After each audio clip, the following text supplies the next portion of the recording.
Gimana nih rencanamu ke depan? Aduh, aku sih mengalir menurut tuntunan Roh Kudus. Hello, Roh Kudus tidak begitu ya. Sebab Allah turut bekerja dalam segala perkara. Turut bekerja, artinya ada yang bekerja terlebih dahulu.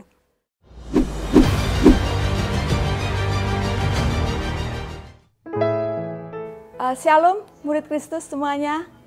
Hari ini kita belajar tentang pemimpin dan zona nyaman. Ada yang pernah tahu nih cerita tentang kodok yang direbus? Ada 2 ekor kodok, mereka berenang-renang, asik, berenang-renang dengan senang ya.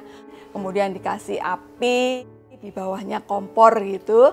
Nah kemudian mulailah itu anget ya. Fred, loh mana ya Fred ya? Kok nggak ada? Oh, Frednya sudah nggak ada di situ ya. Ternyata Fred sudah melompat. Kemudian, tapi kok makin panas ya? Lama-lama jadilah dia suweke. Itu adalah gambaran ya, rekan-rekan murid Kristus.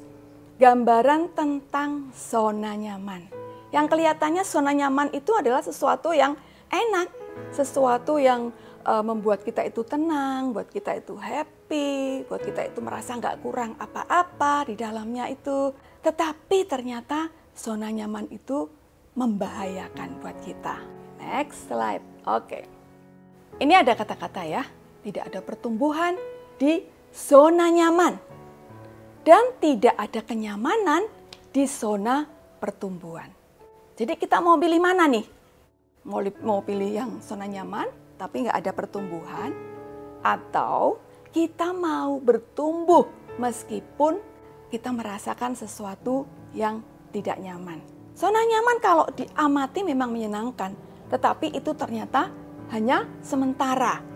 Kalau terus-terusan, maka itu akan menjadi zona yang akan membuat kita lengah dan akhirnya kita mengalami kegagalan atau kejatuhan. Nah, ini ya contoh-contoh dalam Alkitab. Kita belajar dari Abram ya, Kejadian 12 ayat 1 sampai dengan 3. Berfirmanlah Tuhan kepada Abram, "Pergilah dari negerimu dan dari sanak saudaramu dan dari rumah bapakmu ini ke negeri yang akan kutunjukkan kepadamu. Aku akan membuat engkau menjadi bangsa yang besar dan memberkati engkau serta membuat namamu masyhur dan engkau akan menjadi berkat. Aku akan memberkati orang-orang yang berkati engkau dan mengutuk orang-orang yang mengutuk engkau. Dan olehmu semua kaum di muka bumi akan mendapat berkat." Di sini ada Abram. Dia tidak kekurangan suatu apa. Bapaknya juga orang yang berada. Dia sebenarnya sangat hangat ya di negeri itu. Ada sanak saudara. Tetapi Tuhan berfirman, "Pergilah dari negerimu dan dari sanak saudaramu dan dari rumah bapamu." Saya bersyukur bahwa Abram yang kemudian namanya jadi Abraham, ya, dia meninggalkan zona nyaman sehingga sekarang ini kita bisa menjadi orang percaya ya. Puji Tuhan, karena ada seorang yang mau keluar dari zona nyaman, maka kita menjadi anak-anak Bapak Abraham secara rohani, kita menjadi ahli warisnya. Ya, kemudian, ini yang luar biasa ya. Teladan dari Tuhan Yesus sendiri. Kita akan baca di Filipi 2 ayat 6 sampai dengan 8. Yang walaupun dalam rupa Allah tidak menganggap kesetaraannya dengan Allah itu sebagai milik yang harus dipertahankan, melainkan telah mengosongkan dirinya sendiri dan mengambil rupa seorang hamba dan menjadi sama dengan manusia. Dan dalam keadaan sebagai manusia ia telah merendahkan dirinya dan taat sampai mati, bahkan sampai mati di kayu salib. Tuhan Yesus adalah Tuhan. Dia berotoritas atas semuanya. Dia pencipta langit dan bumi. Tidak ada yang seperti Dia. Tetapi kita lihat di sini, Dia meninggalkan zona nyaman. Dia melepaskan haknya sebagai Allah. Oleh karena Tuhan Yesus meninggalkan zona nyaman, maka kita memperoleh hidup. Kita memperoleh keselamatan yang kekal di surga. Puji Tuhan. Apa sih ciri-ciri seorang yang ada di dalam zona nyaman? Mari murid Kristus, kita buka hati kita, buka pikiran kita mau cek ya, kita mau koreksi diri kita. Apakah posisi kita ini ada di zona nyaman? Yang pertama, ciri seorang yang ada di dalam zona nyaman adalah dia mengalami stagnan. Namanya juga stagnan, berhenti di situ. Jalan di tempat, gerak, ya. Ada maju nggak? Nggak ada. Biasanya orang yang stagnan ini, dia tidak mau mencoba hal yang baru. Rutinitasnya ini terus-menerus seperti itu, tanpa ada evaluasi. Rutinitas yang tanpa evaluasi itu membuat kita menjadi orang yang stagnan, tanpa ada perubahan apa-apa. Kemudian yang kedua, ciri-ciri seorang yang ada di dalam zona nyaman, dia tidak open-minded. Ya, tidak open-minded artinya begini, open-minded ya. Hanya percaya dengan pendapatnya sendiri. Hanya percaya pada pengalaman-pengalamannya saja. Ya, sehingga itu sudah terbentuk persepsi dalam dirinya. Tidak mau berubah pola pikirnya. Jadi membuat wawasannya itu sempit. Susah untuk diberi masukan. Jadi kalau kita lihat ada siput ya, itu ada binatang kecil ya, ada di dalam cangkangnya yang kecil. Nah, seperti itu ya, kalau seseorang tidak open-minded.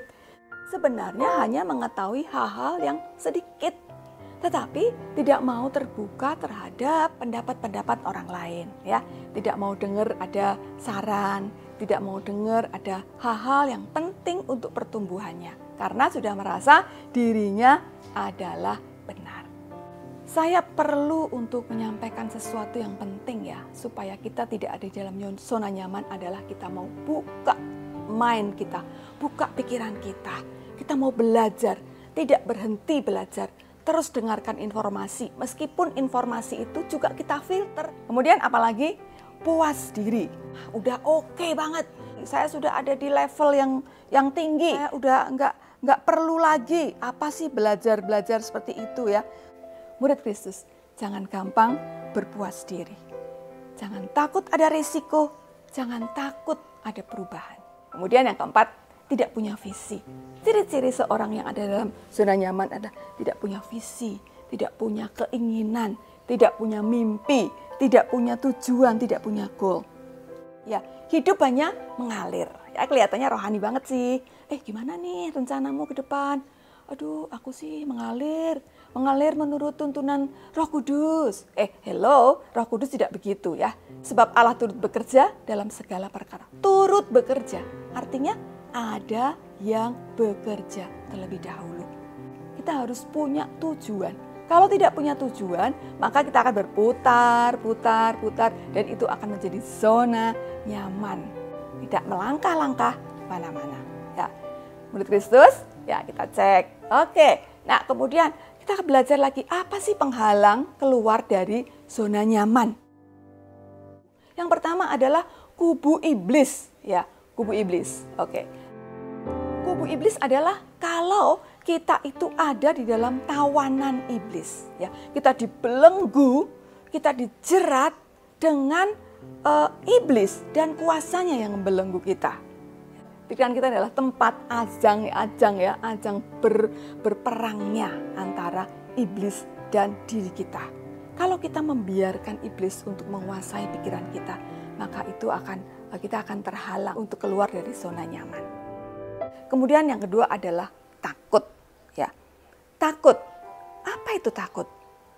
Takut apa sih kalau kita keluar dari zona nyaman?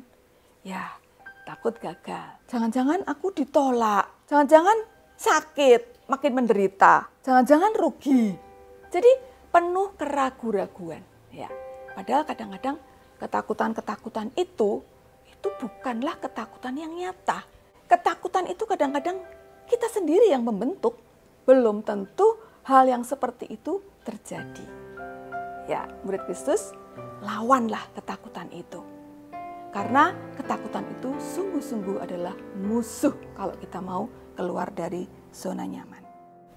Kemudian yang ketiga adalah malas. Ya, ini ya, mager, baper ya, malas gerak, bawa perasaan. Amsa juga mengatakan, "Hei pemalas, datanglah pada semut." Apakah kita lihat semut itu pernah pernah santai-santai? Mereka setiap hari bekerja, setiap hari bergotong royong untuk mencari nafkahnya, mencari makannya dengan tiada henti. Yang keempat, konsep bersyukur yang salah. Kadang-kadang kita gampang bicara, bersyukur.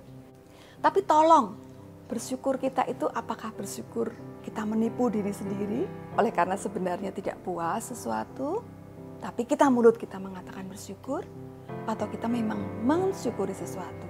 Jadi kita harus tahu apakah konsep bersyukur kita itu salah atau memang kita sedang ada di dalam pengucapan syukur ya. Seringkali bersyukur ini dipakai untuk semacam kamuflase gitu ya, tameng gitu ya, untuk malas keluar dari zona nyaman. Nah sekarang ini nih, bagaimana kita keluar dari zona nyaman? Yang pertama adalah iman kita harus iman yang benar. Bagaimana kita bisa memiliki iman yang benar dengan pemahaman firman kalau kita tidak baca firman? Ya, kembali lagi saya ingatkan murid Kristus, ayo kita baca firman, mencintai firman. Bersama Tuhan, aku sanggup melakukan segala perkara. Memang kita tidak mampu, tetapi Tuhan itu memberikan kemampuan kepada kita. Ketika kita melibatkan Tuhan dalam setiap kehidupan kita, maka Tuhan itu yang bertindak menolong kita. Sehingga kita keluar dari zona nyaman itu bisa dengan mantap. Karena percaya Tuhan itu menyertai kita. Yang kedua, miliki visi yang besar. Saya bersyukur gereja kita punya visi yang besar. 1000 jiwa bagi Kristus. Visi yang besar juga Tuhan sudah berikan kepada kita. Karena itu pergilah, jadikanlah semua bangsa muridku. Lalu apakah kita juga harus punya visi masing-masing personal ini, masing-masing pribadi? Harus, supaya kita tahu kemana kita akan melangkah. Ya, kalau kita melihat permainan sepak bola, tetapi tidak ada gawangnya, kira-kira gimana ya? Jadi salah satu kita memiliki visi itu adalah kita punya antusias, kita punya gairah di dalam kehidupan ini. Ya, Tuhan kita adalah Tuhan yang besar. Jadi visi kita adalah visi yang besar. Saya yakin itu semua bisa membuat kita itu lebih bergairah. Bangun pagi itu bukan males-males ya. Kemudian kembangkan talenta ya. Seperti Tuhan Yesus katakan ya, 5 talenta, 2 talenta, 1 talenta. Siapa yang dihargai Tuhan? Dia yang mengembangkan talentanya. Dia dianggap Tuhan sebagai apa? Disebut Tuhan sebagai apa? Hai hambaku yang baik dan setia. Yang terakhir, ya, miliki mentor dan komunitas. Ya, ini penting murid Kristus. Miliki mentor dan komunitas kita ya.